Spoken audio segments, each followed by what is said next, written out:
Güzelliğin on par etmez, güzelliğin on par etmez.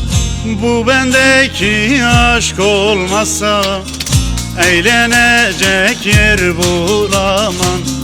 Gönlümdeki köşk olmazsa eğlenecek yer bulamam.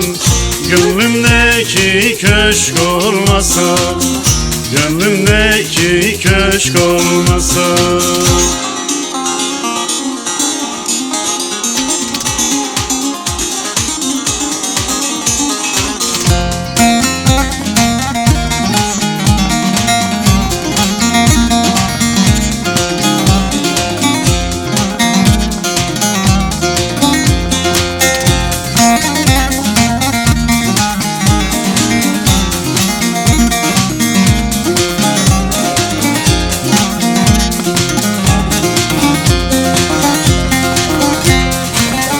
Kim okurdu, kim yazardı? Kim okurdu, kim yazardı? Bu düğümü kim çözerdi? Boyun kurdu ile gezerdi. Fikir başka başka olmasa, boyun kurdu ile gezerdi. Fikir başka başka olmasa, fikir başka başka olmasa.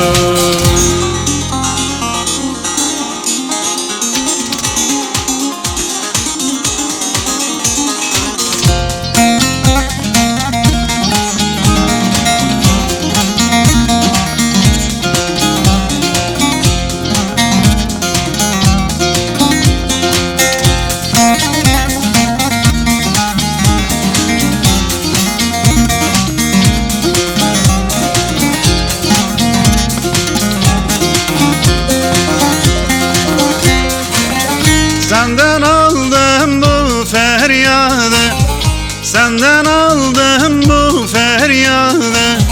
Buymuş dünyanın tadı, anılmazdı Veysel adı.